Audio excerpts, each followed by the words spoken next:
Hola, ¿qué tal? ¿Cómo están? Buenas noches, buenas tardes, buenos días. No sé a qué horas me vean. Hola. Recuerden, mi nombre es Gloria, yo soy comunicóloga. Me apasiona la lectura, pero más leerles a ustedes.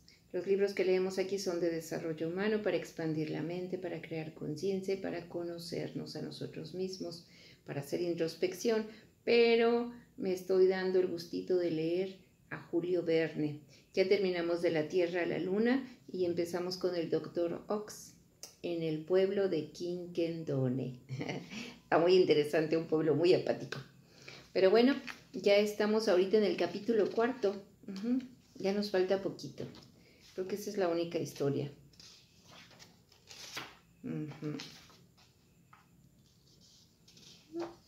Tiene creo que 12 capítulos. Bueno, pues vamos a leer. Espero que lo estén disfrutando como yo. Dice, donde el doctor Ox se revela como un fisiólogo de primer orden y audaz experimentador. Recordarán que en el capítulo pasado quedaron que que se rompió toda la calma de Quinkendone porque parece que se van a retar a duelo. ¿Recuerdan? Bueno. ¿Quién es pues ese personaje conocido con el extraño nombre de Dr. Ox? Seguramente que un ser original, pero al propio tiempo un sabio audaz, un fisiólogo cuyos trabajos son conocidos y apreciados en toda Europa científica, un rival afortunado de David, Dalton, Bostock, Menzies, Godwin, Bayreuth, ingenios, todos que han revelado la fisiología al primer puesto entre las ciencias modernas. El Dr. Ox era hombre medianamente grueso de estatura, regular de edad, no lo podemos precisar, como tampoco su nacionalidad, pero importa poco, baste saber que era un personaje extraño, de sangre caliente e impetuosa, verdadero excéntrico escapado de un tomo de Hoffman, y que formaba singular contraste con los habitantes de Quinkendone. Tenía imperturbable confianza en sus doctrinas y en sí mismo, siempre sonriendo y caminando con la cabeza erguida y libremente de los hombros. De hombros bien marcados, anchas narices, bien abiertas, gran boca, que absorbía el aire con fuertes aspiraciones. Su persona era de complaciente aspecto, revelaba mucha vida, muchísima, estaba bien equilibrado en todas las partes de su máquina, andaba bien, cual si tuviera azogue en las venas y 100 agujas en los pies. Y así es, nunca podía estar quieto, deshaciéndose en palabras precipitadas y en ademanes superabundantes. ¿Era rico aquel Dr. Ox que emprendía a sus expensas el alumbrado de una población entera? Probablemente, puesto que se permitía semejantes gastos, y es la única respuesta que podemos dar a tan indiscreta pregunta. 5 meses hacía que el Dr. Ox había llegado a Quinkendone en compañía de su preparador que respondía al nombre de Gedeón Higiene. Grande, seco, flaco, todo altura, pero no menos vivo que su amo. ¿Y por qué había tomado el Dr. Ox por su cuenta el alumbrado de la villa? ¿Por qué había escogido precisamente a los apacibles quinkendonenses, flamencos entre todos los flamencos, y quería dotarlos con los beneficios de un alumbrado excepcional? ¿No pretendería bajo ese pretexto ensayar algún gran experimento fisiológico operando in animal vili? En una palabra, ¿qué iba a intentar ese ser original? No lo sabemos, puesto que el Dr. Ox no tenía otro confidente que su preparador Higiene, que le obedecía ciegamente.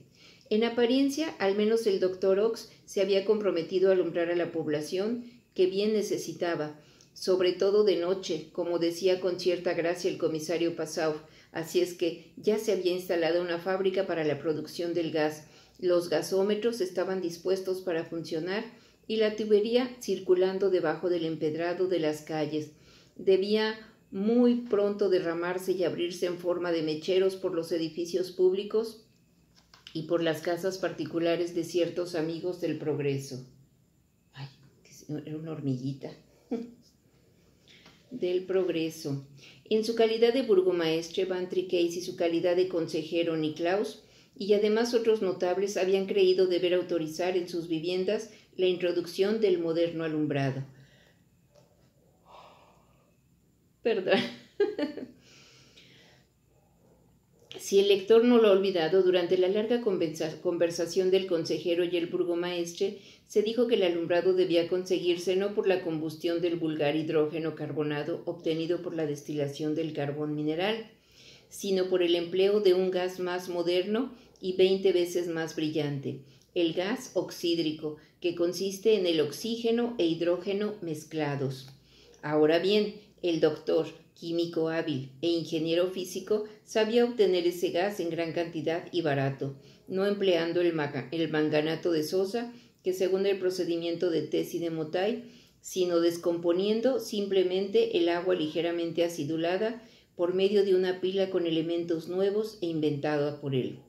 No se usaban sustancias costosas, ni platino, ni retortas, ni combustible, ni aparatos delicados para producir aisladamente los dos gases. Una corriente eléctrica atravesaba sus vastas tinas llenas de agua, y el elemento líquido se descomponía en sus dos partes constitutivas, el oxígeno y el hidrógeno. El oxígeno se iba por un lado y el hidrógeno en doble volumen que su asociado se marchaba por otro.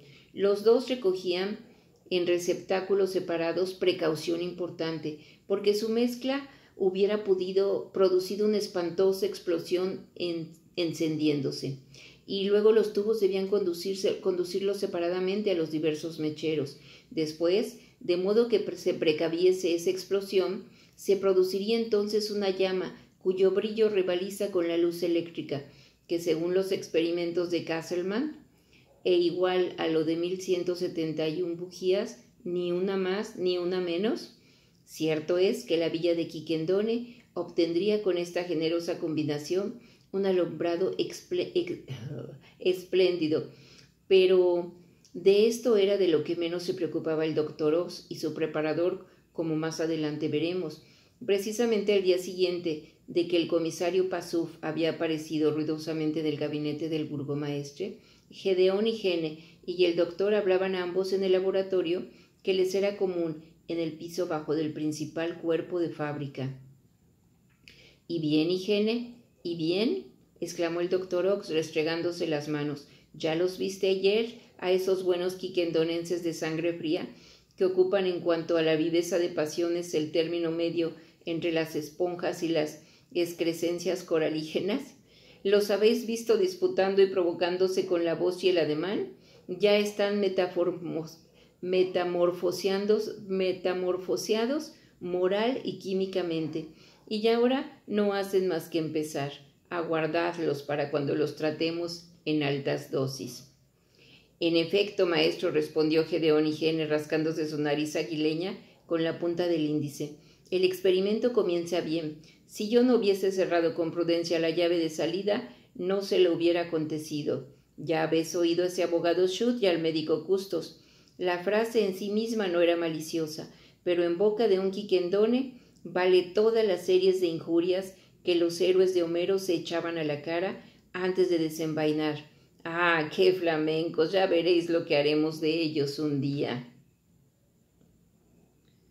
Haremos de ellos unos ingratos, respondió Gedeón Higiene con el tono de un hombre que aprecia a la especie humana en su justo valor. Bah, poco importa que lo agradezcan o no, con tal que salga bien el experimento. Por otra parte, añadió el preparador sonriendo con malicia, no es de temer que al producir semejante excitación en su aparato respiratorio desorganicemos un poco de los pulmones a esos honradotes habitantes de Quiquendone. Peor para ellos, esto se hace en interés de la ciencia. ¿Qué diríais si los perros o las ranas se negasen a los experimentos de vivisección? Es probable que si consultase a las ranas y a los perros, estos animales harían algunas objeciones a las prácticas de los vivisectores. Pero el doctor Ox creyó haber hallado un argumento irrefutable, porque exhaló un largo suspiro de satisfacción. En suma tenéis razón, maestro, respondió Gedeón Higiene, con tono de convicción. No podemos hallar cosa más a propósito que los habitantes de Quiquendone. Verdad es que no podíamos, dijo el doctor articulando cada sílaba. ¿Les habéis tomado el pulso a esos seres? 100 veces.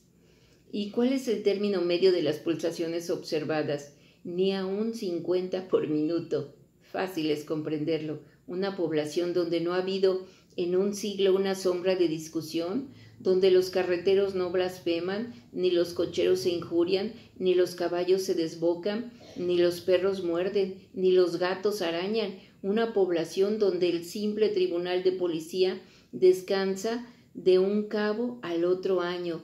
Una población donde nadie se apasiona por nada, ni por las artes, ni por los negocios. Una población donde los gendarmes se hallan en estado de mitos y en la cual no se ha formado sumaria en 100 años. Una población, en fin, donde se hace 300 años que no se ha dado un puñetazo ni un bufetón. ¿Ya comprendéis, Higiene, que eso no puede durar y que todo eso lo vamos a modificar? Perfectamente, perfectamente, replicó el preparador entusiasmado. ¿Y el aire de este pueblo lo habéis analizado? No he dejado de hacerlo. 79 partes de nitrógeno y 21 partes de oxígeno, ácido carbónico y vapor de agua en cantidad variable. Son las proporciones ordinarias. Bien, doctor, respondió maese Higiene. El experimento se hará en grande y será decisivo. Y si es decisivo, añadió el doctor Ox con voz de triunfo, reformaremos el mundo. ¿Quién sabe qué se traen entre manos? Quitarle lo apático a ese quiquendone. ¿Qué les pareció?